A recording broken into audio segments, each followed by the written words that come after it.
Political Grand Finale, co-presented by Berger Paints, 100 Years of Trust. Educational Partners, IBIS Group of Educational Institutions. ഇനി കണ്ണടച്ചല്ല, കണ്ണ് തുറന്ന് സ്വപ്നം കാണാം. IBISലൂടെ Indian Institute of Commerce, Lakshya. Join Indian Institute of Commerce, ലക്ഷ്യ. 21ാം വയസ്സിൽ life is settle. And Jain deemed to be University, Kochi. Be the change, be the future with Jain deemed to be University, Kochi. നമസ്കാരം. Political grand ഫിനാലയിലേക്ക് ഒരിക്കൽ കൂടി സ്വാഗതം. ലോക്സഭാ തെരഞ്ഞെടുപ്പിന്റെ 7ാമത്തെയും അവസാനത്തെയും ഘട്ടത്തിനായുള്ള പ്രചാരണം ശക്തമാകുകയാണ്. ഇന്ന് നമ്മൾ കടക്കുന്നതും ആ 7ാം ഘട്ടത്തിലേക്ക് തന്നെ വിശദമായി തന്നെ 7 സംസ്ഥാനങ്ങളിലും ഒരു കേന്ദ്ര ഭരണ പ്രദേശത്തിലെയും 57 പാർലമെന്റ് മണ്ഡലങ്ങളിലേക്കാണ് ഈ അവസാന ഘട്ടത്തിൽ ജൂൺ 1-ാം തീയതി വോട്ടെടുപ്പ് നടക്കുന്നത്. അതായത് കാത്തിരിക്കുന്ന ആകാംക്ഷാഭരിതമായ ആ ഫലം അറിയാൻ അധികം സമയം ഇനി വേണ്ട എന്നുള്ള രീതിയിലേക്ക് എത്തുന്നു.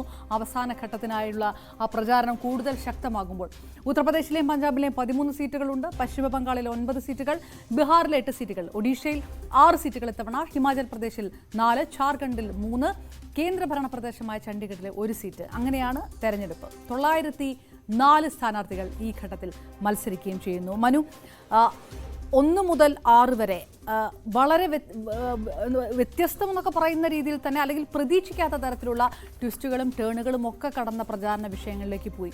അതെവിടെ തുടങ്ങി, എവിടെയാണ് എത്തി നിൽക്കുന്നത് എന്നുള്ളതൊക്കെ നമുക്കൊന്ന് തിരിഞ്ഞു നോക്കാവുന്നത് കൂടിയാണ് ഈ 7ാം ഘട്ടത്തിലേക്ക് കടക്കുമ്പോൾ. അത് ഏതെല്ലാം തരത്തിൽ മുന്നണികൾക്ക് ആത്മവിശ്വാസം തരുന്നുണ്ട്, എത്രത്തോളം മുന്നണികളെ സംബന്ധിച്ചിടത്തോളം ഏതെല്ലാം തരത്തിൽ ആത്മവിശ്വാസം കെടുത്തുന്നുണ്ട് 7ാം ഘട്ടത്തിലെത്തി നിൽക്കുന്നത്?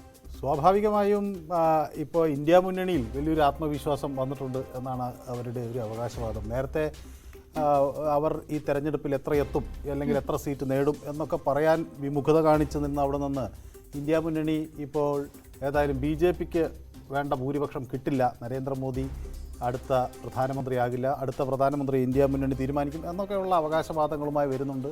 ഇടത് കക്ഷികളും ഇനി വരാനിരിക്കുന്ന പ്രധാനമന്ത്രി ആരെന്ന് തീരുമാനിക്കുന്നതിൽ ഒരു നിർണായക പങ്ക് അവർക്കും ഉണ്ടാകും എന്നൊക്കെ വ്യക്തമാകുകയാണ്. ഏതായാലും ഇനിയിരിക്കുന്ന 57 മണ്ഡലങ്ങളും BJPയെ സംബന്ധിച്ചിടത്തോളം വളരെ നിർണായകമാണ്. 2100 ആളുകളാണ് കേട്ടോ നോമിനേഷൻ കൊടുത്തത്. പക്ഷേ പലരുടെയും നോമിനേഷനൊക്കെ തള്ളിപ്പോയി, ചിലരുടേത് പിൻവലിക്കേണ്ടി വന്നു. അങ്ങനെ ആണ് ഏറ്റവും ഒടുവിൽ 904 സ്ഥാനാർത്ഥികൾ ഈ തെരഞ്ഞെടുപ്പ് രംഗത്തേക്ക് അണിനിരക്കുന്നത്.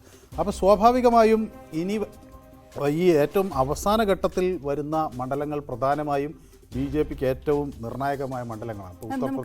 ഉത്തർപ്രദേശിലേക്ക് നമുക്ക് വളരെ വിശദമായിട്ട് കടക്കാം. ഏതായാലും 13 സീറ്റുകളിലേക്കാണ് വോട്ടെടുപ്പ് നടക്കുന്നത്. ഏറ്റവും പ്രധാനപ്പെട്ട കാര്യം, പ്രധാനമന്ത്രി നരേന്ദ്രമോദി തന്നെയാണ് ഈ 7ാം ഘട്ടത്തിലെ സ്റ്റാർ കാൻഡിഡേറ്റ്. വാരണാസി കൂടി ഉൾപ്പെടുന്നത് ഈ 7ാം ഘട്ടത്തിലായതുകൊണ്ട് തന്നെ പ്രചാരണത്തിന്റെ കേന്ദ്രസ്ഥാനം വാരണാസിക്ക് തന്നെയാണ് എന്നുള്ളതിൽ തർക്കമില്ല. ഉത്തർപ്രദേശിനെ സംബന്ധിച്ചിടത്തോളം പ്രധാനമന്ത്രി നരേന്ദ്രമോദിയാണെങ്കിൽ, അമിത്ഷാ ആണെങ്കിൽ, BJPയിലെ പ്രധാനപ്പെട്ട നേതാക്കളെല്ലാം ആ രീതിയിലുള്ള വാക്പോര് നടത്തിക്കൊണ്ടിരിക്കുന്നു. തിരിച്ച് ഇന്ത്യ സഖ്യത്തിൽ നിന്ന് രാഹുൽ ഗാന്ധി ആണെങ്കിൽ, അഖിലേഷ് യാദവ് ആണെങ്കിൽ, ആ തരത്തിൽ അപ്പുറത്ത് കേജ്രിവാളൊക്കെ ആണെങ്കിൽ, ഉത്തർപ്രദേശ് കഴിഞ്ഞ കുറച്ച് ദിവസങ്ങളായി ഈ 6ാം ഘട്ടത്തൊക്കെ തീരുന്ന സമയത്ത് അതിരൂക്ഷമായിട്ടുള്ള പരാമർശങ്ങൾക്ക്, വളരെ വിവാദപരമായിട്ടുള്ള പരാമർശങ്ങൾക്ക് വരിക, തെരഞ്ഞെടുപ്പ് കമ്മീഷൻ ഇടപെടുന്ന ഒരു സാഹചര്യം വരിക.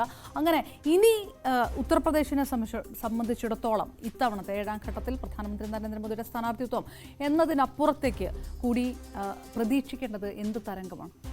ഉത്തർപ്രദേശിൽ ഇപ്പോൾ ഒരു കാര്യം ഇനി നോക്കിക്കാണാനുള്ളത്, ഉത്തർപ്രദേശിലെ NDAയുടെ പിന്നോക്ക വിഭാഗത്തിൽപ്പെട്ട സ്ഥാനാർത്ഥികൾ, അതുപോലെ അവരുടെ ഘടകകക്ഷികളിലെ സ്ഥാനാർത്ഥികൾ, ഭാനുപ്രിയ പട്ടേലിനെ പോലുള്ളവർക്ക് തെരഞ്ഞെടുപ്പ് നിർണായകമാണ്. ഓം പ്രകാശ് രാജ്ഭറിനെ പോലുള്ളവർക്ക് തെരഞ്ഞെടുപ്പ് നിർണായകമാണ്. സഞ്ജയ് നിഷാദിന്, ദാരാ സിംഗ് ചൗഹാന്, അതുപോലെ ഈ പ്രതിപക്ഷ ചേരിയിലുള്ള സ്വാമി പ്രസാദ് മൗര്യയ്ക്കൊക്കെ ഈ തെരഞ്ഞെടുപ്പ് ഏറ്റവും നിർണായകമാണ്. പക്ഷേ BJPയെ സംബന്ധിച്ചിടത്തോളം ഉത്തർപ്രദേശിൽ അവർക്ക് ഒരു ചെറിയ കാര്യം, അല്ലെങ്കിൽ ഈ തെരഞ്ഞെടുപ്പിൽ അവർ നോക്കിക്കാണുന്ന ഒരു കാര്യം, ഈ മണ്ഡലങ്ങളിലെല്ലാം ഇപ്പോൾ നടക്കാൻ പോകുന്ന മണ്ഡലങ്ങളിൽ 9 അവർക്ക് വ്യക്തമായ ഒരു ഭൂരിപക്ഷം കഴിഞ്ഞ പാർലമെൻറ്റ് തെരഞ്ഞെടുപ്പിൽ ഉണ്ടായിരുന്നു.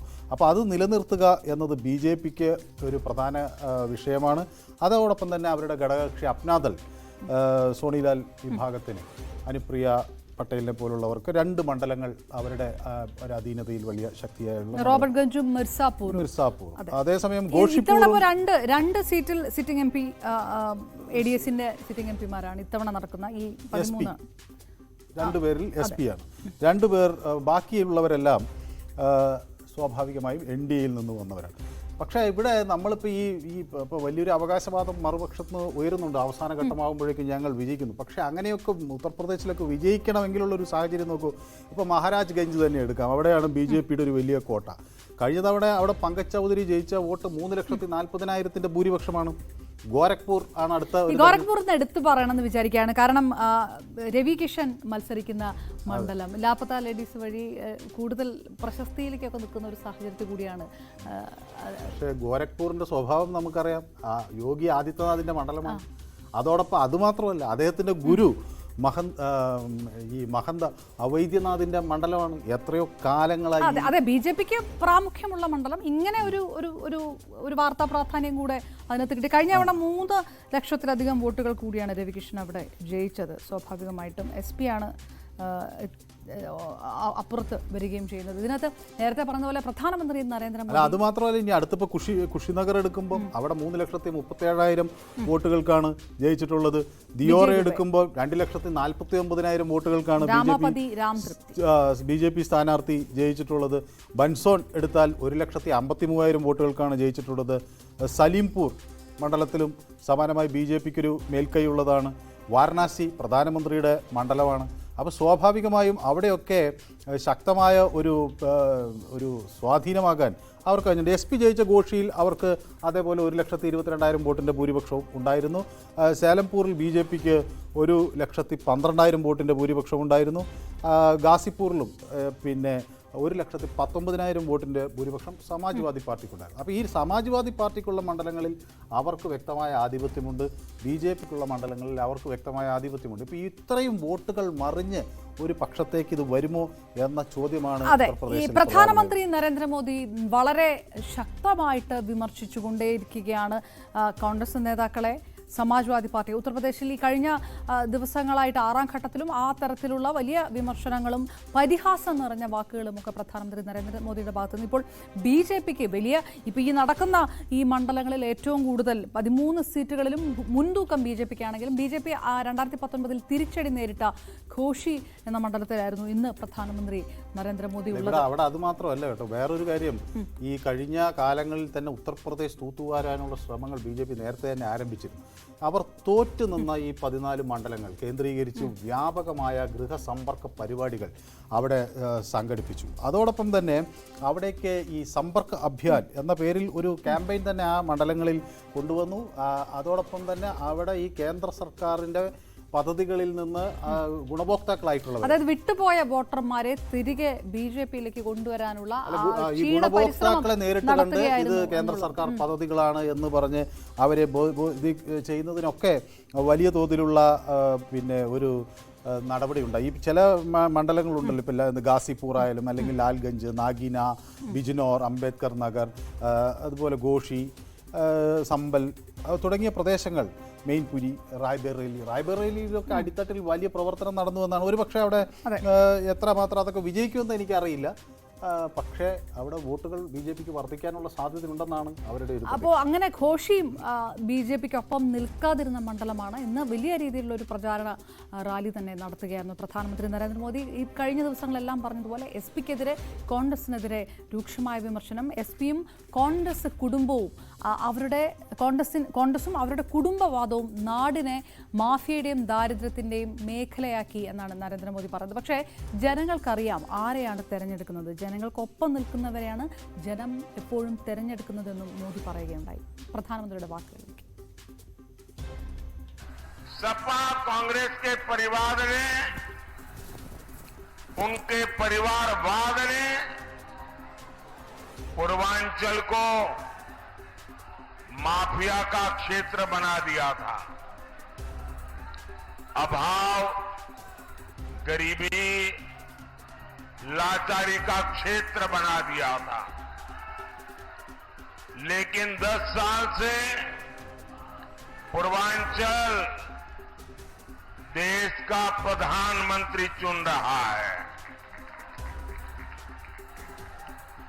7 साल से पूर्वांचल उत्तर प्रदेश का मुख्यमंत्री चुन रहा है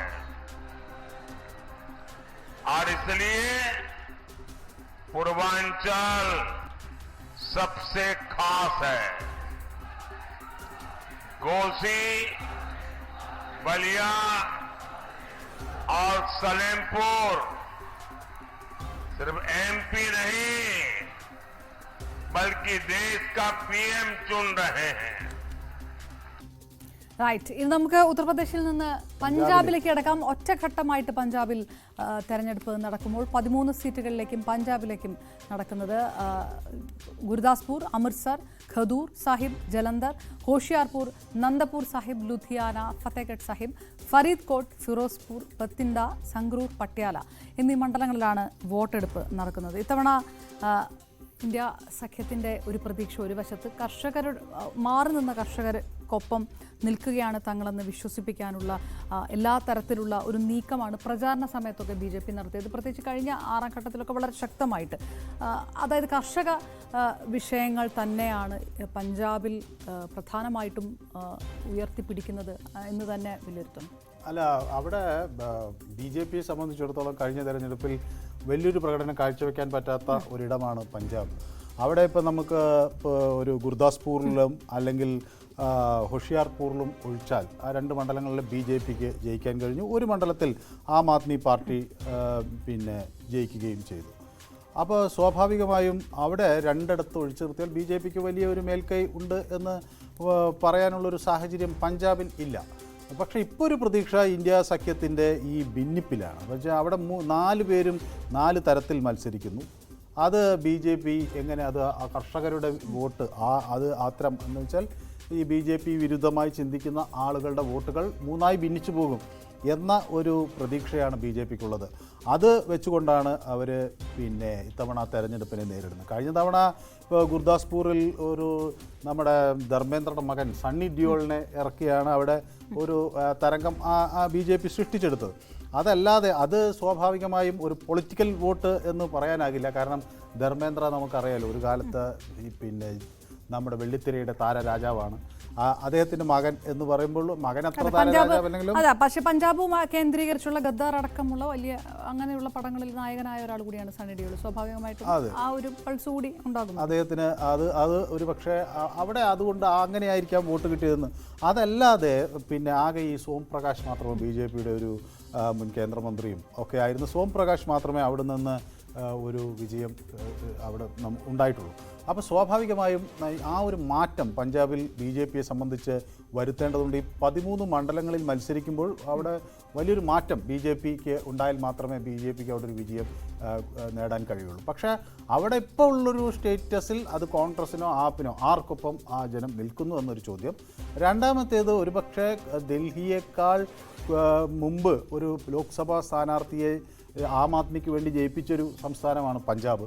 അപ്പോൾ സ്വാഭാവികമായും അവിടെ വീണ്ടും ഒരു കൂടുതൽ ആം ആദ്മി പാർട്ടിക്ക് ഒരു മെച്ചം ഉണ്ടാക്കാൻ കഴിയുമോ? അങ്ങനെ വന്നാൽ അത് അവർക്കൊരു വലിയ നേട്ടമാണ്. ഞാൻ ആം ആദ്മി പാർട്ടിയുടെ കാര്യം പറഞ്ഞുകൊണ്ട്, അതായത് കൂടുതൽ മുൻതൂക്കം ആം ആദ്മി പാർട്ടിക്ക്, പ്രത്യേകിച്ച് കേജ്രിവാൾ പുറത്തു വന്നിരിക്കുന്ന സാഹചര്യം, കേജ്രിവാൾ നടത്തുന്ന BJP വിരുദ്ധ പ്രസ്താവനകൾ, അങ്ങനെയുള്ളൊരു ക്രൗഡ് പുള്ളിംഗ് ഒക്കെയുള്ള സമയം കൂടിയാണ്. അപ്പോൾ ഏത് തരത്തിലാണ് ആം ആദ്മി പാർട്ടിക്ക് ഷൈൻ ചെയ്യാൻ കഴിയുക നോക്കുമ്പോൾ, നമുക്ക് ഇന്ന് അരവിന്ദ് കെജ്രിവാൾ പഞ്ചാബിലുണ്ടായിരുന്നു, പ്രചാരണത്തിലുണ്ടായിരുന്നു. അപ്പോൾ കെജ്രിവാൾ പറയുന്നത് 2 വർഷം കൊണ്ട് പഞ്ചാബിന്റെ വ്യാവസായിക അന്തരീക്ഷം ഏറെ മാറ്റാൻ കഴിഞ്ഞു എന്നുള്ളൊരു അവകാശവാദം, ആം ആദ്മി പാർട്ടിയുടെ അവകാശവാദം അരവിന്ദ് കെജ്രിവാൾ മുന്നോട്ട് വെക്കുകയാണ്. ഇത്ര ചെറിയ കാലം കൊണ്ട് ഇത്രയും ചെയ്യാൻ കഴിഞ്ഞതിൽ ആം ആദ്മി പാർട്ടിക്ക് ഒരുപാട് സന്തോഷമുണ്ട് എന്ന് കെജ്രിവാൾ പ്രചാരണ റാലിയിൽ പറയുന്നു. അങ്ങനെ പാർട്ടി ചെയ്യുന്ന കാര്യങ്ങൾ, ഭഗവന്ത് മാനിന്റെ നേതൃത്വത്തിൽ ആം ആദ്മി പാർട്ടി അവിടെ നടപ്പാക്കുന്ന കാര്യങ്ങൾ ലോക്സഭാ തെരഞ്ഞെടുപ്പിൽ വോട്ടായി വരും എന്നുള്ളൊരു പ്രതീക്ഷ, ഒരു ആത്മവിശ്വാസം ആം ആദ്മി പാർട്ടിക്കുണ്ട്. നമുക്ക് വിശകലനത്തിലേക്ക് വരാം. കെജ്രിവാളിന്റെ വാക്കുകൾ കേട്ട ശേഷം. आज से 1 साल पहले मैं पंजाब आया था। मैंने और भगवंत मान साहब ने व्यापारियों के साथ कई सारी मिलनी की थी।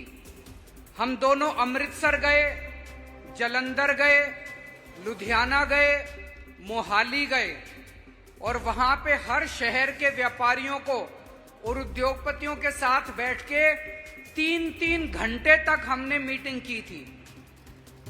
आज थोड़ा सा समय कम है क्योंकि चुनाव प्रचार के लिए मुझे जाना है। 3-3 घंटे बैठ के मैंने खुद एक एक पॉइंट लिखा था, जो जो समस्याएं थी। मेरे जाने के बाद मान साहब ने पूरे पंजाब के अंदर होशियारपुर गए, वो दसुआ गए, दीनानगर गए, पटियाला गए, मोगा गए, पठानकोट गए। वहां पे उन्होंने व्यापारियों के साथ बैठ के मिलनी करी और एक एक सभा के सारे पॉइंट, सारे बड़े बड़े अधिकारियों को साथ लेके गए थे और सारे पॉइंट्स नोट किए। उनमें से कई चीजों पे काम शुरू हो गया, कईयों पे अभी काम चल रहा है। मैं ये नहीं कहूंगा कि सब कुछ ठीक हो गया, लेकिन एक चीज देखने की जरूरत है। 2 साल हुए हमारी सरकार बने हुए। हमारी सरकार के पहले पंजाब में इंडस्ट्री की और व्यापार की इतनी बुरी हालत थी कि पंजाब की इंडस्ट्री पंजाब छोड़ के मध्य प्रदेश, उत्तर प्रदेश, ഹിമാചൽ പ്രദേശ്, റൈറ്റ്. ആം ആദ്മി പാർട്ടി നടപ്പാക്കിയ വികസന പ്രവർത്തനങ്ങൾ എടുത്തു പറയുമ്പോൾ മനു, ഞാൻ ഇതിനകത്ത് ചോദിക്കുന്നത്, ഭഗവന്ത് മാൻ എന്ന് പറയുന്ന ആം ആദ്മി പാർട്ടിയുടെ പഞ്ചാബിലെ നേതാവിനെ സംബന്ധിച്ചോളം, മുഖ്യമന്ത്രിയെ സംബന്ധിച്ചോളം ആ രീതിയിലുള്ള സ്വാധീനമുള്ള ഒരു നേതാവ് കൂടിയാണ്. ആം ആദ്മി പാർട്ടിക്ക് ആ തരത്തിലുള്ള ആ ഒരു ഇഫക്റ്റുമുണ്ട്. അതിനപ്പുറത്തേക്ക് ഇപ്പോൾ വളരെ റീസെൻ്റായിട്ട് സംഭവിക്കുന്ന ഒരു കാര്യം, കെജ്രിവാളിൻ്റെ ജയിൽ വാസം, തിരിച്ചുവരൽ, കെജ്രിവാൾ ഇഫക്റ്റ് എന്ന് പറയുന്നൊരു കാര്യം, അത് ഒരല്പം കൂടി മുൻതൂക്കം ആം ആദ്മി പാർട്ടിക്ക് പഞ്ചാബിൽ നൽകും. അല്ല, ഇതിൽ നമ്മൾ മനസ്സിലാക്കേണ്ടത്, കഴിഞ്ഞ തവണ ഈ പഞ്ചാബിലെ റിസൾട്ട്സ് നോക്കിയാൽ ഏറ്റവും കൂടുതൽ വോട്ടിൽ ജയിച്ചിട്ടുള്ളത് നമ്മുടെ പട്യാലയിലെ സ്ഥാനാർത്ഥിയായ പർണീത് കൗറാണ്, കോൺഗ്രസിൻ്റെ സ്ഥാനാർത്ഥി. അവർ ജയിച്ചത് ആകെ 1,62,000 വോട്ടുകൾക്കാണ്. അതാണ് ഏറ്റവും കൂടുതൽ ഭൂരിപക്ഷം.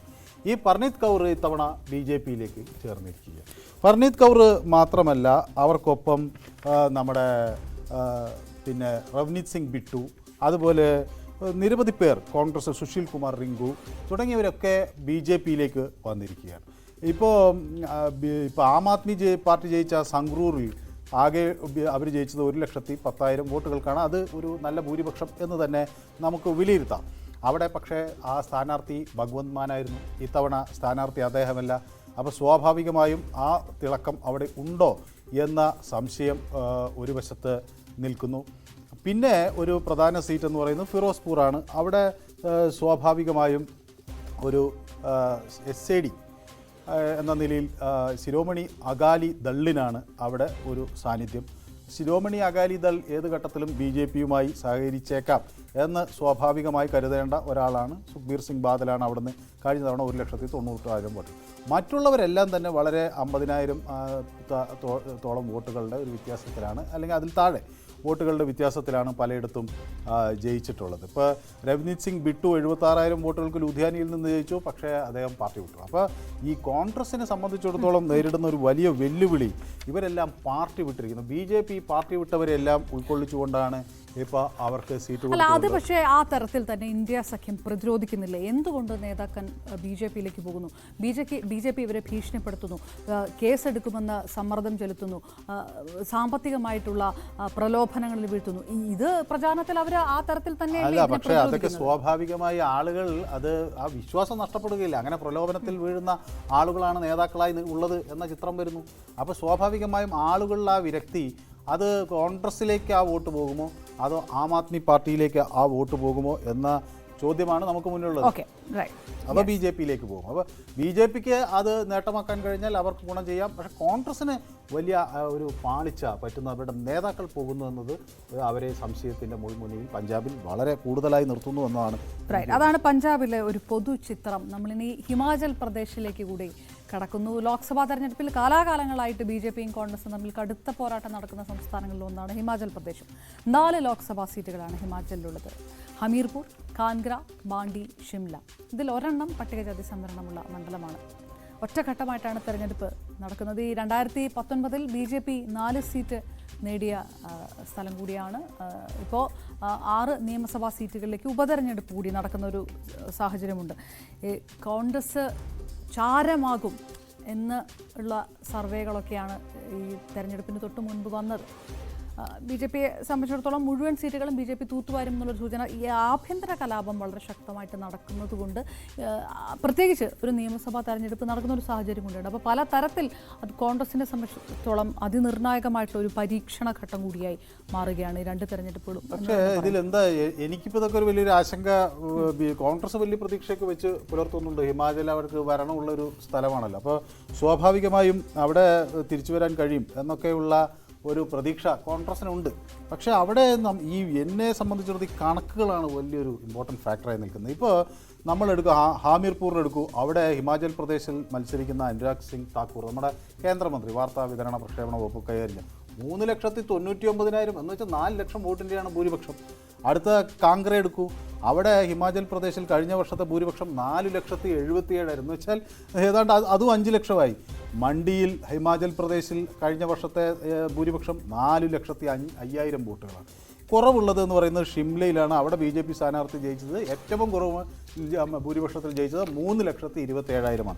അപ്പോൾ ഇവിടെ ഒരു മാറ്റം കൊണ്ടുവരണമെങ്കിൽ അത് എങ്ങനെ സാധ്യമാകും എന്ന ഒരു ചോദ്യം അവിടെ നിലനിൽക്കുകയാണ്. ഇപ്പോൾ ഈ ഹാമിർപൂർ എന്നൊക്കെ പറയുന്ന മണ്ഡലം നമ്മുടെ അനുരാഗ് സിംഗ് താക്കൂർ മത്സരിക്കുമെങ്കിലും അദ്ദേഹത്തിൻ്റെ അച്ഛൻ പ്രേംകുമാർ ദുഗൽ 87 മുതൽ കൈവശം ഒരു തവണയായിട്ട് കോൺഗ്രസിന് പോയിട്ടുള്ളൂ.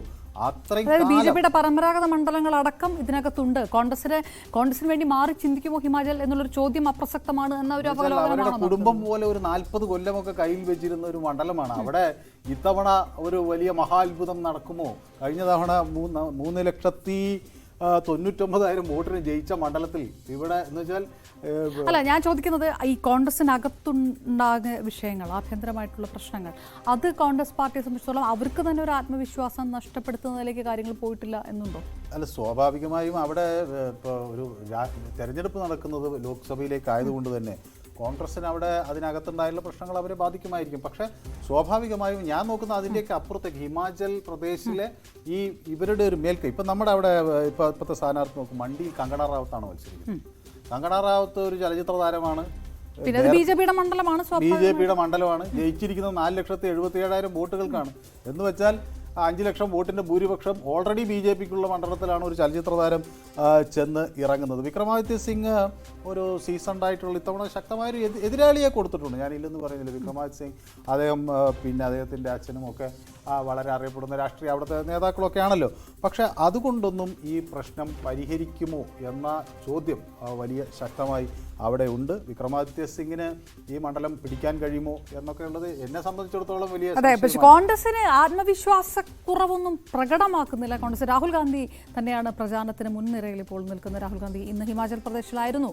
രാജ്യത്തെ പാവപ്പെട്ടവരുടെ പട്ടിക തയ്യാറാക്കും അധികാരത്തിൽ വന്നാൽ, ഇന്ത്യ സഖ്യം അധികാരത്തിൽ വന്നാൽ എന്നാണ് രാഹുൽ ഗാന്ധി ഹിമാചൽ പ്രദേശിലെ പ്രചാരണ റാലിയിൽ പറഞ്ഞത്. മോദി അദാനിമാരെ സഹായിക്കുക മാത്രം ചെയ്യുന്നു, ജനം ഇത് തിരിച്ചറിയുന്നുണ്ടെന്നും അത് തെരഞ്ഞെടുപ്പിൽ പ്രതിഫലിക്കുമെന്നും കൂടി രാഹുൽ ഗാന്ധി പറയുകയുണ്ടായി. ഹിമാചലിൽ രാഹുൽ സംസാരിച്ച വാക്കുകൾ. 10 साल में उन्होंने 16 लाख करोड़ रुपया 22-25 लोगों को दिया. मतलब 22 अरबपति उन्होंने बनाए हैं. अगर आप अदानी की शेयर प्राइस देखें, प्रधानमंत्री नरेंद्र मोदी स्वेर इन होते हैं और उसके एकदम बाद आज आप जाके गूगल पे देखिए, अदानी जी की शेयर प्राइस बढ़ती जाती है, बढ़ती जाती है, बढ़ती जाती है. डायरेक्ट पूरा देश जानता है, जो शेयर खरीदते हैं जानते हैं कि भैया अगर नरेंद्र मोदी है तो अदानी का बिजनेस आसमान में जाएगा. पूरा देश जानता है, सारे इन्वेस्टर्स जानते हैं. तो इन्होंने 22 अरबपति बनाए. अब हमें भी काम करना है. हम करोड़ों लाखपति बनाने जा रहे हैं.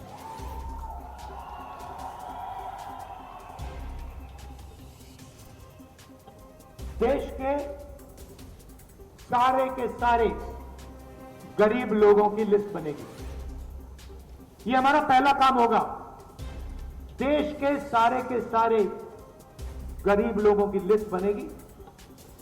हर परिवार में से, हर गरीब परिवार में से एक महिला का नाम चुना जाएगा. हिमाचल प्रदेश में, उत्तर प्रदेश, तमिलनाडु, हर प्रदेश में इस लिस्ट में किसान के परिवार होंगे, मजदूर के होंगे, बेरोजगार युवाओं के परिवार होंगे, छोटे व्यापारियों के परिवार होंगे. റൈറ്റ്. സ്ത്രീകൾക്ക് വേണ്ടി, കർഷകർക്ക് വേണ്ടി, യുവാക്കൾക്ക് വേണ്ടി ഞങ്ങളിതാ പുതിയ പദ്ധതികൾ വാഗ്ദാനം ചെയ്യുന്നു എന്ന് രാഹുൽ ഗാന്ധി പറയുന്നു. കോൺഗ്രസിനെ നേരത്തെ പറഞ്ഞതുപോലെ ഈ ഒരു ആഭ്യന്തര പ്രശ്നമുള്ള കോൺഗ്രസിനെ സംബന്ധിച്ചിടത്തോളം അത് കോൺഗ്രസ് എന്ന ഒരു പാർട്ടിയുടെ സംസ്ഥാനത്തെ ഒരു സംഘടനാ സംവിധാനത്തിന് ഊർജം നൽകുന്നതാകും ലോക്സഭാ തെരഞ്ഞെടുപ്പിൽ നേടുന്ന ഓരോ വോട്ടും, അധികം നേടുന്ന ഓരോ വോട്ടും എന്നുള്ളൊരു തിരിച്ചറിവ് കോൺഗ്രസിനുണ്ട്. അത് തന്നെയാണ് രാഹുൽ ഗാന്ധിയുടെ വാക്കുകളിൽ വ്യക്തമാകുകയും ചെയ്യുന്നത്. അപ്പോൾ ദേശീയ വിഷയങ്ങൾ ഉയർത്തിപ്പിടിച്ചുകൊണ്ട് ഈ പറഞ്ഞതുപോലെ ലോക്സഭാ തെരഞ്ഞെടുപ്പിൽ വളരെയധികം ഉയർന്ന വോട്ട് ഷെയറിൽ കഴിഞ്ഞ തവണ നേടിയ ഒരു വിജയം BJPക്ക് കൈമുതലായിട്ടുണ്ടെങ്കിൽ പോലും കോൺഗ്രസിനെ സംബന്ധിച്ചിടത്തോളം തിരിച്ചു വരവിനുള്ള ഒരു പാതയും ബാക്കി നിൽക്കുന്നില്ല എന്നൊരു വിശകലനമുണ്ടോ? അല്ല, സ്വാഭാവികമായി അവിടെ കോൺഗ്രസും ഇത്തവണ വിട്ടുകൊടുക്കാനൊന്നും തീരുമാനിച്ചിട്ടില്ല. നല്ല സ്ഥാനാർത്ഥികളെ തന്നെയാണ് ഇറക്കിയിരിക്കുന്നത്. ഇപ്പോൾ ആനന്ദ് ശർമ്മയായാൽ നമുക്കറിയാം, വളരെ കോൺഗ്രസിൻ്റെ നേതൃരംഗത്തുള്ള ആളാണ് അദ്ദേഹം. പിന്നെ അഖിലേന്ത്യാ വക്താവായിരുന്നു. കോൺഗ്രസിന് അറിയപ്പെടുന്നൊരു നേതാവാണ് കങ്കറയിൽ മത്സരിക്കുന്നത്. പക്ഷേ അവിടെ ഉള്ളത് പിന്നെ BJP സ്ഥാനാർത്ഥി എന്ന് പറയുന്ന രാജീവ് ഭരദ്വാജ്, അവിടുത്തെ സംസ്ഥാന BJPയുടെ വൈസ് പ്രസിഡൻ്റാണ്. അദ്ദേഹവും ആണ് ഇത് നേരിടാൻ എത്തുന്നത്. മണ്ഡിയിൽ ഞാൻ നേരത്തെ സൂചിപ്പിച്ച പോലെ കങ്കണ റാവത്താണ്. പിന്നെ വിക്രമാദിത്യ സിംഗും അവിടുത്തെ നല്ല ഒരു ജനപ്രതിനിധി. അപ്പോൾ കങ്കണ ഈ അടുത്ത് ഇപ്പോൾ പറയുന്നുണ്ടായിരുന്നു, ഈ നേതാക്കളുടെ മക്കളെ തന്നെ വീണ്ടും തിരഞ്ഞെടുക്കണോ എന്നൊക്കെ ചോദിച്ച് ഉള്ള പ്രചരണങ്ങൾ അവർ നടത്തുന്നു. അപ്പോൾ വിക്രമാദിത്യ സിംഗ് അവിടെ ശക്തനായ ഒരു നേതാവാണ്. പിന്നെ വരുന്നത് ഹമീർപൂറിലാണ്. അവിടെ എനിക്ക് തോന്നുന്നില്ല ഒരു വിജയപ്രതീക്ഷയും വേറെ ആർക്കും വെച്ച് പുലർത്തേണ്ട ഒരു കാര്യമുണ്ടോ എന്നത് സംശയമാണ്. അത് അനുരാഗ് താക്കൂറിൻ്റെ കുടുംബ മണ്ഡലമാണ്. അത് പ്രതീക്ഷകൾക്ക് അപ്പുറത്താണ്. പിന്നെ ഒരു കോൺഗ്രസിന് പ്രതീക്ഷിക്കാവുന്ന ഒരു സ്ഥലം ഷിംലയാണ്. അത് പിന്നെ ഒരു ഷെഡ്യൂൾഡ് റിസർവ്ഡ് മണ്ഡലമാണ്. അവിടെ സുരേഷ് കുമാർ കശ്യപിനെ വിനോദ് സുൽത്താൻപൂരി നേരിടുന്നുണ്ട്. അവിടെ ഈ നേരത്തെ പറഞ്ഞതുപോലെ ഒരുപക്ഷെ ഏറ്റവും BJPക്ക് ഭൂരിപക്ഷം കുറഞ്ഞ മണ്ഡലം, ഭൂരിപക്ഷം കുറഞ്ഞതെന്ന് പറയുമ്പോൾ 3,27,000 വോട്ട് ആണ് ഏറ്റവും കുറഞ്ഞ ഭൂരിപക്ഷം. അത് നേടിയ മണ്ഡലമാണ്. അവിടെ എന്തെങ്കിലും മാറ്റങ്ങൾ വരുത്താൻ കഴിയുമോ എന്നൊക്കെ പരീക്ഷിച്ചു നോക്കാം. അല്ലാതെ ഇത് അതിനപ്പുറത്തേക്കൊരു ആത്മവിശ്വാസം കോൺഗ്രസിന് ഉണ്ടാകേണ്ടത്. എന്ത് കൂടുതൽ കിട്ടിയാലും അത് കോൺഗ്രസിന് ബോണസ് ആകുന്ന സംസ്ഥാനം കൂടിയാണ് ഇപ്പോഴത്തെ സാഹചര്യത്തിൽ ഹിമാചൽ പ്രദേശ്. ഇനിയും ബീഹാർ അടക്കമുള്ള വളരെ രാഷ്ട്രീയപരമായിട്ട് വളരെ നിർണായക ചലനങ്ങളൊക്കെ നടന്ന തിരഞ്ഞെടുപ്പിന് മുൻപ് നടന്ന സംസ്ഥാനങ്ങളുമുണ്ട്. നമുക്കതിലേക്ക് അതിൻ്റെ വിശകലനങ്ങളിൽ കൂടി വരാം ഒരു ചെറിയ ഇടവേള.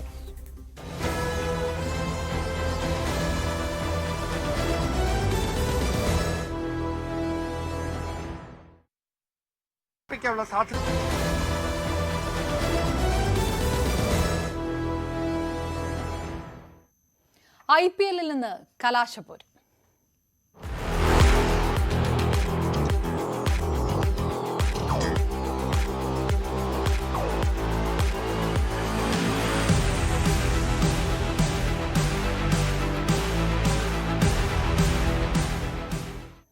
IPL 2024 സീസണിന് ഇന്ന് കലാശക്കൊട്ട്. ചെന്നൈ ചിദംബരം സ്റ്റേഡിയത്തിൽ നടക്കുന്ന ഫൈനലിൽ കൊൽക്കത്ത നൈറ്റ് റൈഡേഴ്സിന്റെ എതിരാളി സൺറൈസേഴ്സ് ഹൈദരാബാദാണ്. രാത്രി 7:30 മുതലാണ് മത്സരം. അതേസമയം ബംഗാൾ ഉൾക്കടലിൽ രൂപപ്പെടുന്ന റിമാൽ ചുഴലിക്കാറ്റ് മത്സരത്തിന്റെ നടത്തിപ്പിൽ നിർണായക സ്വാധീനമാകുമെന്നാണ് റിപ്പോർട്ട്. ഈ സീസണിൽ 2 തവണയാണ് കൊൽക്കത്തയും ഹൈദരാബാദും ഏറ്റുമുട്ടിയത്. രണ്ടിലും ജയം കൊൽക്കത്തയ്ക്കൊപ്പം നിന്നു. ഗ്രൂപ്പ് ഘട്ടത്തിൽ 4 റൺസിനും ക്വാളിഫയറിൽ 8 വിക്കറ്റിനുമാണ് കൊൽക്കത്തയുടെ വിജയം.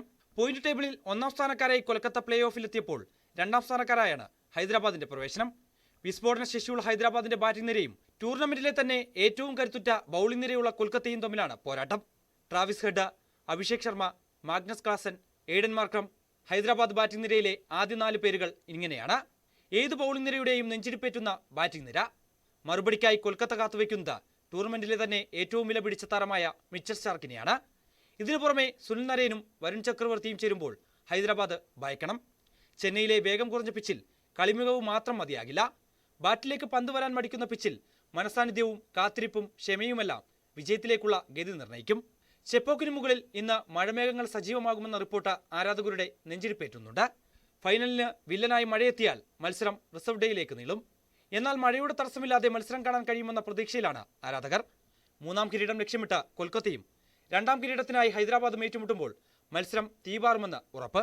അവസാന ചിരി പാറ്റ് കമ്മിൻസിന്റേതോ ശ്രേയസ് അയ്യരുടേതോ? ഗാലറിയിൽ ആഘോഷപ്പുത്തിരി കത്തിക്കുന്നത് ഷാരൂഖ് ഖാനോ അതോ കാവ്യമാരനോ? കാത്തിരിക്കാം. Sports desk, news 18.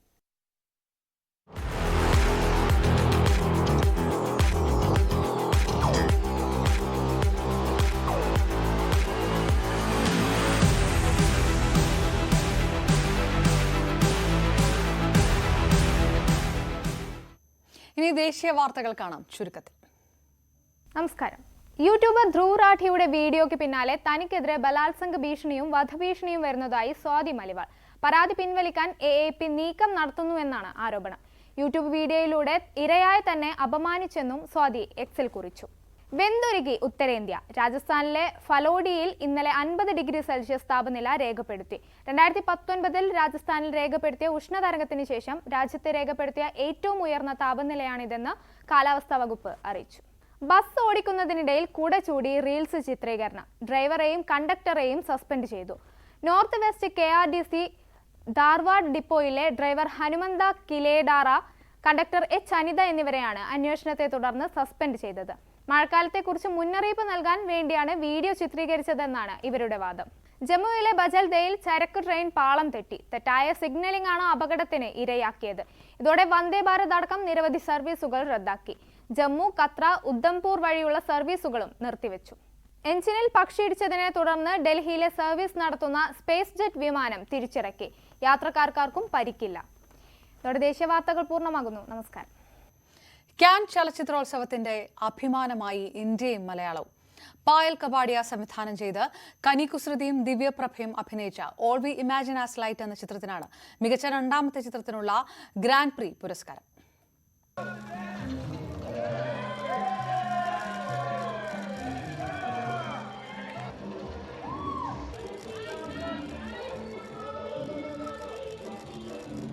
Can ചലച്ചിത്രോത്സവത്തിൽ Indian cinema തിളങ്ങുന്ന നിമിഷങ്ങൾ.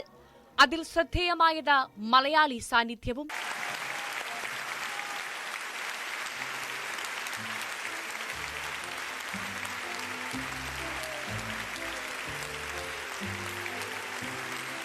ഇന്ത്യൻ ചലച്ചിത്ര ലോകത്തിന് അഭിമാനമായി പായൽ കപാഡിയയുടെ ഓൾ വി ഇമാജിൻ ആസ് ലൈറ്റ്സിന് 77ാം കാൻ അന്താരാഷ്ട്ര ചലച്ചിത്രോത്സവത്തിലെ ഗ്രാൻഡ് പ്രീ പുരസ്കാരം. പ്രതീക്ഷയ്ക്കുമപ്പുറം പ്രകാശിതമായി ഇന്ത്യൻ സിനിമ. പായൽ കപാഡിയ സംവിധാനം ചെയ്ത ചിത്രത്തിൽ മലയാളി താരങ്ങളായ കനി കുസൃതിയും ദിവ്യപ്രഭയുമാണ് പ്രധാന വേഷങ്ങളിലെത്തുന്നത്. പുരസ്കാരം പ്രതീക്ഷിച്ചില്ലെന്നും നേട്ടത്തിൽ അഭിമാനമെന്നും താരങ്ങൾ പ്രതികരിച്ചു. 30 വർഷങ്ങൾക്കു ശേഷമാണ് ഫീച്ചർ സിനിമാ വിഭാഗത്തിൽ ഇന്ത്യൻ സിനിമയ്ക്ക് പുരസ്കാരം ലഭിക്കുന്നത്. ഷാജി N കരുൺ സംവിധാനം ചെയ്ത് 1994 പുറത്തിറങ്ങിയ സോം ആണ് ഇതിനു മുൻപ് കാൻ ചലച്ചിത്രമേളയിൽ പാംഡിയൂർ പുരസ്കാരത്തിനായി മത്സരിച്ചത്. 22 സിനിമകളെ പിന്തള്ളിയാണ് ഓൾ വി ഇമാജിൻ ആസ് ലൈറ്റ്സിന് പുരസ്കാര നേട്ടം. Wow. Thank you so much for this. It was already a dream to be selected in competition, and this was beyond my imagination, so thank you. And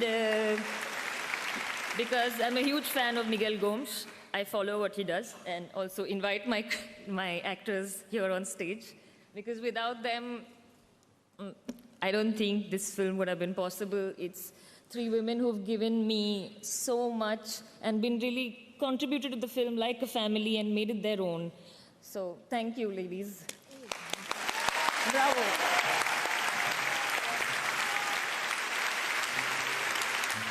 ലോക ചലച്ചിത്രത്തിന്റെ premiere വേദിയിൽ India തിളങ്ങുമ്പോൾ grand prix പുരസ്കാരം നേടുന്ന ആദ്യ Indian ചിത്രമായി all we imagine as lights. Payal Kapadia എഴുതി സംവിധാനം ചെയ്ത മലയാളം ഹിന്ദി ചിത്രം 2 നഴ്സുമാരുടെ ജീവിതവുമായി ഇഴചേർന്ന പ്രണയമാണ് അവതരിപ്പിക്കുന്നത്. ചിത്രത്തിലെ പ്രഭ എന്ന കഥാപാത്രമായി കനിയും പ്രഭയുടെ സുഹൃത്തിനെ അനുവിനെ അവതരിപ്പിച്ച ദിവ്യപ്രഭയും ചിത്രത്തിൽ തിളങ്ങിയപ്പോൾ മലയാളികൾക്ക് ലഭിച്ചത് കാനിലെ പകരം വയ്ക്കാനാകാത്ത പുരസ്കാരം. ഹൃദു ഹറൂൺ, ഛായ കാദം എന്നിവരാണ് ചിത്രത്തിലെ മറ്റ് താരങ്ങൾ. Entertainment desk, news 18. ഇനി ലോകവാർത്തകൾ.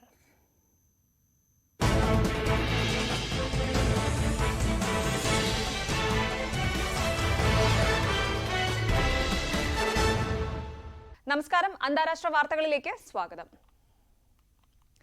റഫേൽ ഇസ്രായേൽ ആക്രമണം അടിയന്തരമായി അവസാനിപ്പിക്കണമെന്ന് ആവശ്യപ്പെട്ട് UN കോടതി ഉത്തരവ്. കോടതി ഉത്തരവിന് തൊട്ടു പിന്നാലെ റഫേൽ ഇസ്രായേൽ വീണ്ടും വ്യോമാക്രമണം നടത്തി.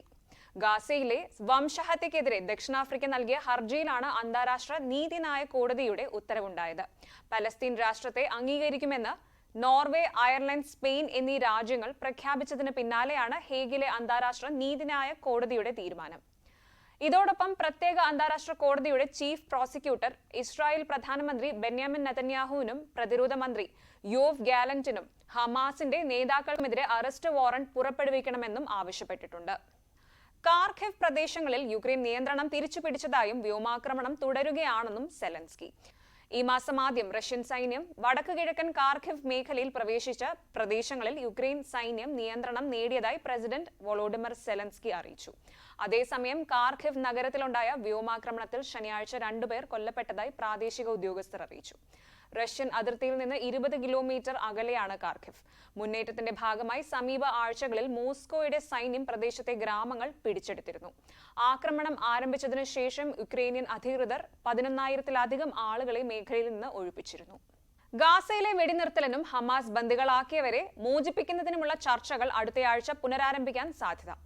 മൊസാദ് മേധാവി ഡേവിഡ് ബർണി, US സംഘടനയായ CIA മേധാവി വില്യം ബേൺസ്, ഖത്തർ പ്രധാനമന്ത്രി മുഹമ്മദ് ബിൻ അബ്ദുറഹ്മാൻ അൽധാനി എന്നിവർ പാരീസിൽ നടത്തിയ കൂടിക്കാഴ്ചയിൽ ഇത് സംബന്ധിച്ച് ധാരണയായതായി ഇസ്രായേലി മാധ്യമമായ വാല ന്യൂസ് റിപ്പോർട്ട് ചെയ്തു.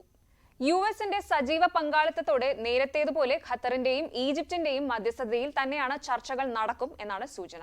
അതേസമയം ഗാസയിലെ യുദ്ധം അവസാനിപ്പിക്കാൻ ഇസ്രായേൽ സമ്മതിക്കുന്നതുവരെ ചർച്ചകൾ പുനരാരംഭിക്കില്ലെന്ന് തീവ്രവാദ ഗ്രൂപ്പിലെ ഒരു സ്രോതസ് വാല ന്യൂസിന്റെ സൈറ്റിൽ പറഞ്ഞെങ്കിലും ഹമാസിൽ നിന്ന് ഔദ്യോഗിക പ്രതികരണമൊന്നും ഉണ്ടായിട്ടില്ല.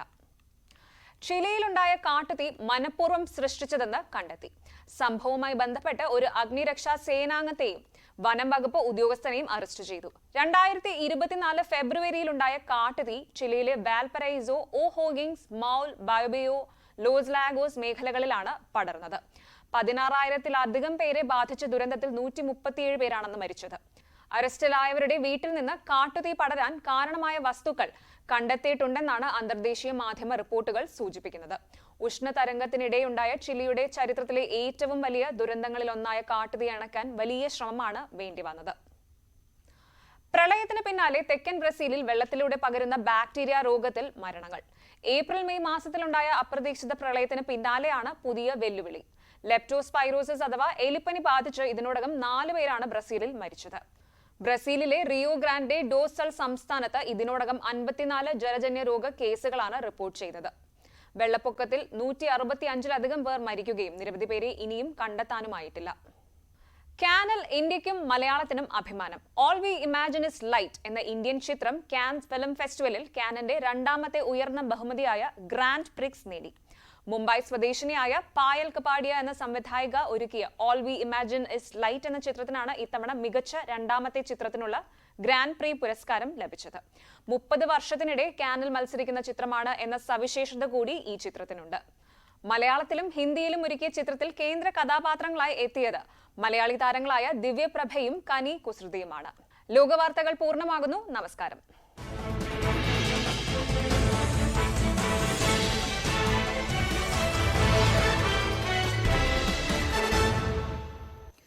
KSU സംസ്ഥാന ക്യാമ്പിൽ സംഘർഷം.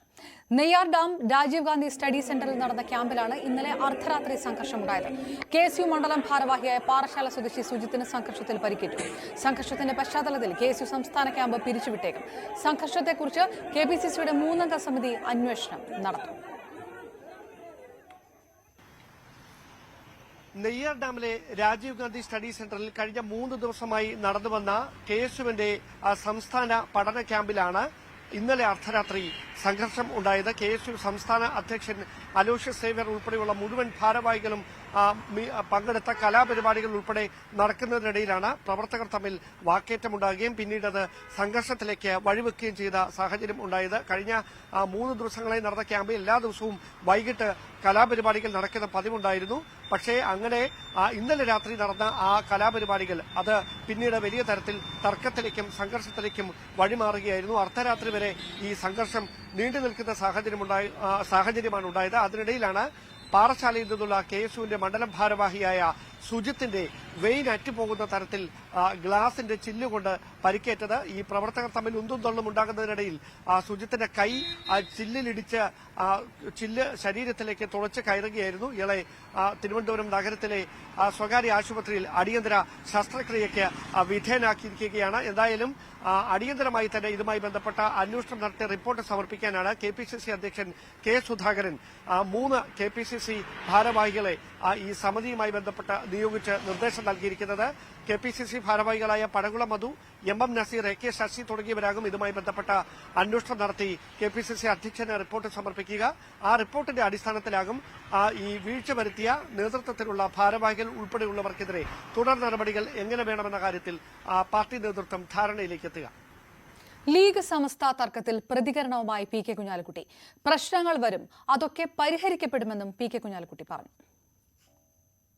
അതിലൊന്നും യാതൊരു കുഴപ്പമില്ല, അതൊക്കെ സൗഹൃദത്തിൽ തന്നെ പോവുള്ളൂ. അതായത് കാലഘട്ടങ്ങളിലൊക്കെ ഓരോരോ പ്രശ്നങ്ങൾ വന്നുകൊണ്ടിരിക്കും.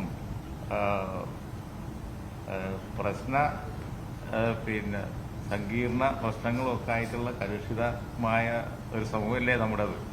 അപ്പോൾ വിഷയങ്ങളൊക്കെ വന്നുകൊണ്ടും പോയിക്കൊണ്ടിരിക്കും. അതൊന്നും സൗഹൃദത്തെയോ കൂട്ടായ്മയോ ഒന്നും ബാധിക്കില്ല. നാളെ പോലെ എല്ലാവരും ഉണ്ടല്ലോ, ഞങ്ങൾ ഒരു പ്രശ്നമില്ല, അങ്ങനത്തെ പ്രശ്നങ്ങളൊന്നുമില്ല. നിങ്ങൾ ഉള്ളതെല്ലാം കൂടി പെരുപ്പിക്കൽ നിർത്തിയാൽ വലിയ ഉപകാരമായിരിക്കും. +1 പുതിയ ബാച്ച് അനുവദിക്കണമെന്ന് K. മുരളീധരൻ. സീറ്റ് മാത്രം കൂട്ടിയിട്ട് കാര്യമില്ല, മലപ്പുറത്താണ് പ്രതിസന്ധി കൂടുതലെന്നും K. മുരളീധരൻ പറഞ്ഞു. ഉന്നത പോലീസ് ഉദ്യോഗസ്ഥരുടെ യോഗം വിളിച്ച മുഖ്യമന്ത്രി. മറ്റന്നാളാണ് യോഗം. DGPക്ക് പുറമെ ADGPമാരും പങ്കെടുക്കും. സമകാലിക പ്രശ്നങ്ങളും പ്രകൃതി ദുരന്തങ്ങൾ നേരിടാനുള്ള തയ്യാറെടുപ്പും ചർച്ചയാകും. മുഖ്യമന്ത്രിയുടെ ചേംബറിലാണ് യോഗം. ഹിന്ദു ഐക്യവേദിയുടെ സംസ്ഥാന അധ്യക്ഷ സ്ഥാനത്ത് നിന്ന് KP ശശികലയ്ക്ക് മാറ്റം. പുതിയ സംസ്ഥാന പ്രസിഡന്റായി RV ബാബുവിനെ തെരഞ്ഞെടുത്തു. 17 വർഷങ്ങൾക്ക് ശേഷമാണ് മാറ്റം. വൈക്കത്ത് ചേർന്ന സംസ്ഥാന സമ്മേളനത്തിലാണ് മാറ്റം.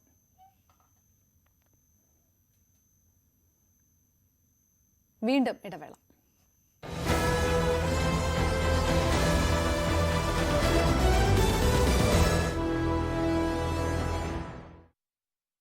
ബർജർ ഡാം സ്റ്റോപ്പ് ഉപയോഗിക്കൂ.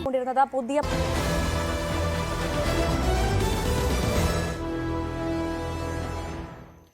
പെരിയാറിന് പുറമെ കുണ്ടന്നൂരിലും കൂടുതൽ മത്സ്യങ്ങൾ ചത്തുപൊങ്ങി. കായലിലും കൂട് കൃഷി നടത്തിയിരുന്ന ഇടങ്ങളിലുമാണ് മീനുകൾ ചത്തുപൊങ്ങിയത്. നഷ്ടപരിഹാരം നൽകണമെന്നാവശ്യപ്പെട്ട് കർഷകർ രംഗത്ത് വന്നു. വിശദമായ അന്വേഷണം നടത്തണമെന്നാവശ്യപ്പെട്ട് മരട് നഗരസഭ വിഷയം ചർച്ച ചെയ്യാൻ 8-ാം തീയതി യോഗം വിളിച്ചിട്ടുണ്ട്.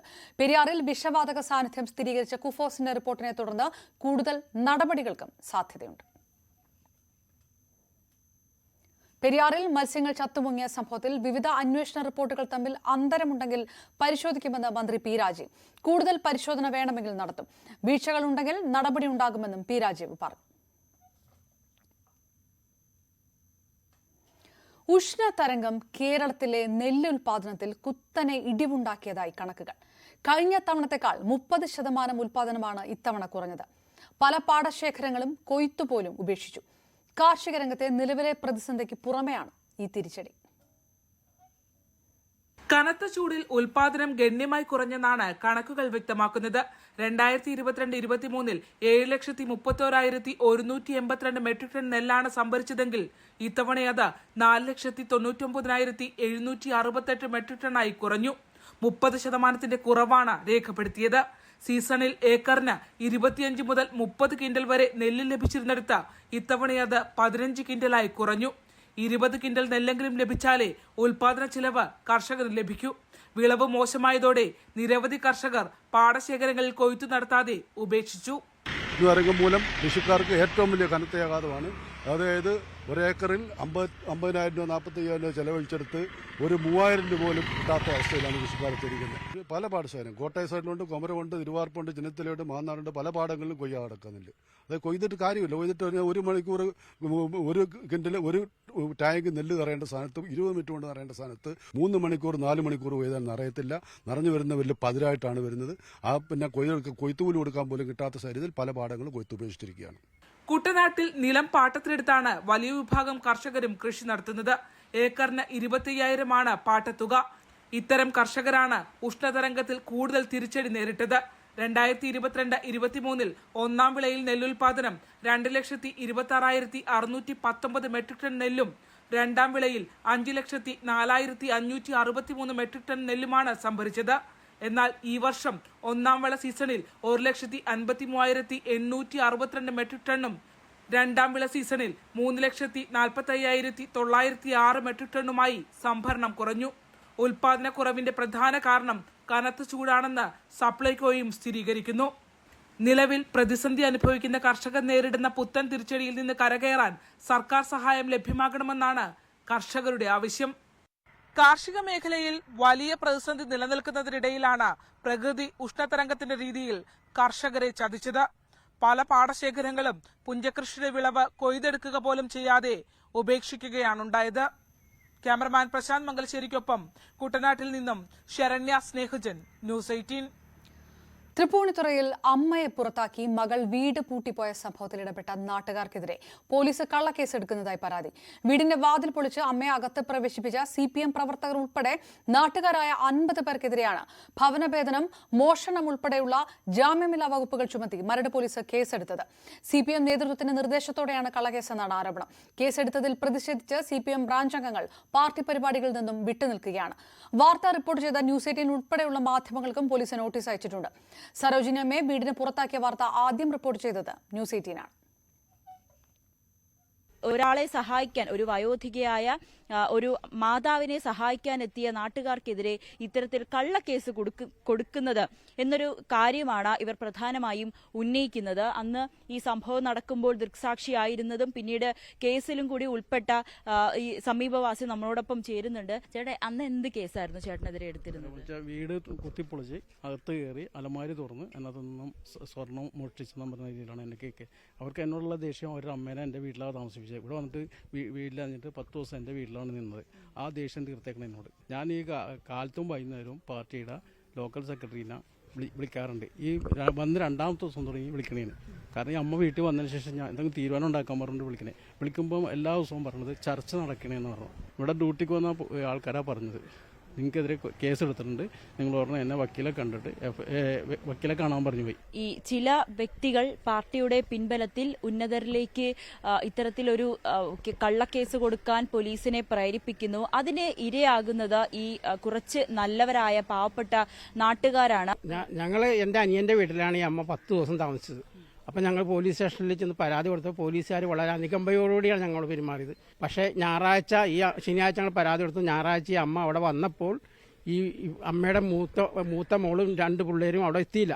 പോലീസ് അവർ നേരിട്ട് 2ാമത്തെ മോളെ വിളിച്ചു പറഞ്ഞതാണ്, ഇങ്ങനൊരു പരാതി കിട്ടിയിട്ടുണ്ട്, നിങ്ങൾ വരണമെന്ന് പറഞ്ഞു.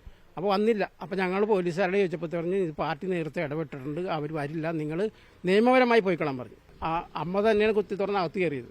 അതിനുശേഷം ഞങ്ങൾക്ക് ഇവിടെയുള്ള ഞങ്ങൾ ഒന്ന് വഴി കൂടി പോയി തുമ്മിയ ആൾക്കാരെ പോലെയും അവർ പോലീസുകാർ പ്രതിയാക്കി. സരോജിനി അമ്മയുടെ ആരോഗ്യസ്ഥിതിയെ പറ്റി ഒരു അറിവുമില്ല, പക്ഷെ ഇതിലെ കൂടി പോകുന്ന നാട്ടുകാർ എനിക്ക് അതൊന്നും അറിയില്ല. പക്ഷെ എന്റെ മകൻ ഒരു തെറ്റും ചെയ്തിട്ടില്ല, അതെനിക്ക് തെളിയിക്കണം. എനിക്ക് ഇങ്ങനെ എത്ര രാത്രി ഉറങ്ങാതിരിക്കണേന്നറിയാമോ? എന്റെ കുഞ്ഞ് ഒരു തെറ്റും ചെയ്തിട്ടില്ലെന്ന് എനിക്ക് നല്ല ബോധ്യമുണ്ട്. എനിക്ക് അവളൊക്കെ കള്ളക്കേസ് ഉണ്ടാക്കിയേക്കണതാ.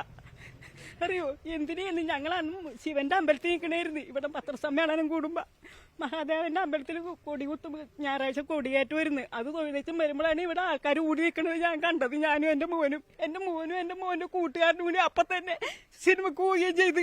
എന്തോരം ചീത്ത ഇവിടെ വന്നെന്ന് പറഞ്ഞറിയോ? എനിക്ക് ആകെ ഒരു കുഞ്ഞേ ഉള്ളു. എന്റെ കുഞ്ഞ് എന്തോരം വിഷമിക്കണമെന്നറിയാമോ? എന്തോരം അവളോട് ചീത്ത പറഞ്ഞ് വെട്ടു കൊല്ലും എന്നൊക്കെ പറഞ്ഞ അവള് വന്ന് ഞാൻ ഒരക്ഷരം കിരുവിളി ചെയ്യാൻ വേണ്ടിയിട്ടില്ല. ഞാൻ ഈ അമ്മയുടെ വിഷമം അത് ഈ നാട്ടുകാർക്ക് എല്ലാവരും ഉള്ള ഒരു അഭിപ്രായം തന്നെയാണ്. എല്ലാവരെയും കള്ളക്കേസിൽ കുടുക്കിയിരിക്കുകയാണ്. 50 പേർക്കെതിരെയാണ് കേസെടുത്തിരിക്കുന്നത്. ഇത് എന്താണ് ഇവർക്ക് ചെയ്യേണ്ടതെന്ന് ഇപ്പോഴും വ്യക്തമായിട്ടില്ല. ഒരു പാർട്ടിയിലെ ചില വ്യക്തികളുടെ പിൻബലത്തിലാണ് പോലീസിനെ ഉപയോഗിച്ച് ഇത്തരത്തിൽ പ്രതികാര നടപടികൾ ചെയ്യുന്നതെന്നാണ് ഒരു നാട് ഒന്നടങ്കം, ഒരു നാട്ടുകാർ ഒന്നടങ്കം വ്യക്തമാക്കുന്നത്. എന്തായാലും പോലീസ് അല്ലെങ്കിൽ ഈ പാർട്ടിയുടെ സംവിധാനം, ജില്ലാ സെക്രട്ടറി അടക്കം അറിഞ്ഞുകൊണ്ടാണോ ഇത്തരത്തിലൊരു പ്രവൃത്തി ഇവരുടെ ഭാഗത്തു നിന്ന് നടക്കുന്നതെന്നാണ് ഇനിയും വ്യക്തമാകേണ്ടത്. പ്രമുഖ ധനകാര്യ സ്ഥാപനമായ ICL ഫിൻകോർപ്പ് ലിമിറ്റഡിന്റെ ചെയർമാനും MD-യുമായ advocate KG Anilkumar Latin American Caribbean മേഖലയുടെ goodwill ambassador. Latin American Caribbean trade കൌൺസിലിന്റേതാണ് തീരുമാനം. ഇന്ത്യയും മിഡിൽ ഈസ്റ്റും മറ്റ് 33 LAC രാജ്യങ്ങളും തമ്മിലുള്ള വ്യാപാര ടൂറിസം ബന്ധങ്ങൾ മെച്ചപ്പെടുത്താനുള്ള ICL ഫിൻകോർപ്പിന്റെ നിരന്തര ശ്രമങ്ങളെ കൂടുതൽ ശക്തിപ്പെടുത്തുന്നതാണ് അഡ്വക്കേറ്റ് KG അനിൽകുമാറിന്റെ നിയമനം.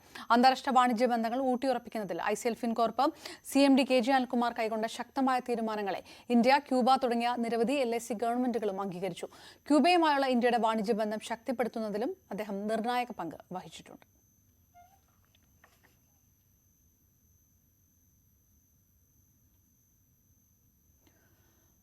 കൊല്ലം ചിതറയിൽ ദമ്പതികളെ തൂങ്ങി മരിച്ച നിലയിൽ കണ്ടെത്തി. ഓട്ടോറിക്ഷ ഡ്രൈവറായിരുന്ന ധർമ്മരാജനും ഭാര്യ മായയുമാണ് തൂങ്ങി മരിച്ച നിലയിൽ കാണപ്പെട്ടത്. വീടിന് സമീപത്തെ റബ്ബർ പുരയിടത്തിലാണ് ഇരുവരെയും തൂങ്ങി മരിച്ച നിലയിൽ കണ്ടെത്തിയത്. ആത്മഹത്യ ചെയ്തതായാണ് പ്രാഥമിക വിവരം. ആത്മഹത്യാ കുറിപ്പ് കണ്ടെത്തിയിട്ടുണ്ട്.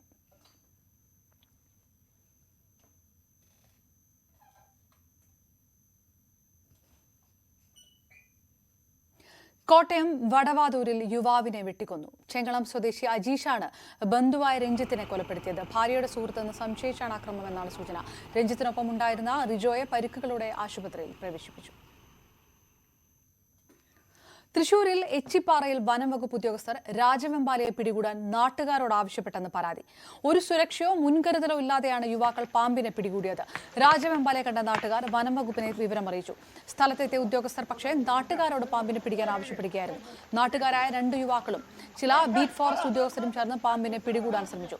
പുഴയിലേക്ക് പോയ പാമ്പിനെ പിടികൂടി യുവാക്കൾ വനം വകുപ്പ് ഉദ്യോഗസ്ഥർക്ക് കൈമാറുകയായിരുന്നു.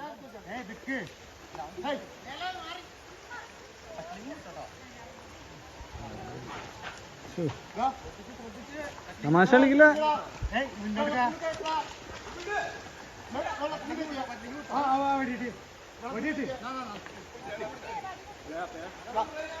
അച്ഛനൊന്ന് മാറി അവിടുന്ന്.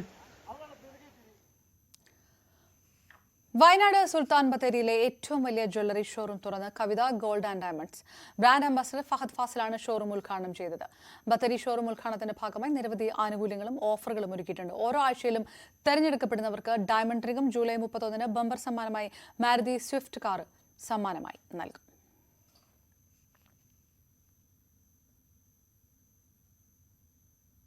ഇനി സ്വർണം വെള്ളി നിരക്കുകൾ നോക്കാം. കവിത ഗോൾഡ് ആൻഡ് ഡയമണ്ട്സ് ഇന്നത്തെ സ്വർണം വെള്ളി നിരക്കുകൾ നിങ്ങൾക്കായി സമർപ്പിക്കുന്നത്. വലിയ സ്വപ്നങ്ങൾ, വലിയ സന്തോഷങ്ങൾ, വലിയ collection. Kavitha gold and diamonds. സ്വർണം 22 ക്യാരറ്റ് ഗ്രാമിന് 6610 രൂപ, പവന് 52,880 രൂപ. 18 ക്യാരറ്റ് ഗ്രാമിന് 5520, പവന് 44,160 രൂപയും. വെള്ളി ഗ്രാമിന് 96 രൂപ, കിലോയ്ക്ക് 96,000 രൂപ. കവിത ഗോൾഡ് ആൻഡ് ഡയമണ്ട്സ് ഇന്നത്തെ സ്വർണം വെള്ളി നിരക്കുകൾ നിങ്ങൾക്കായി സമർപ്പിക്കുന്നത്. വലിയ സ്വപ്നങ്ങൾ, വലിയ സന്തോഷങ്ങൾ, വലിയ collection. Kavitha gold and diamonds. പൂർണ്ണമാകുന്നു ലൈവ് 6. നമസ്കാരം.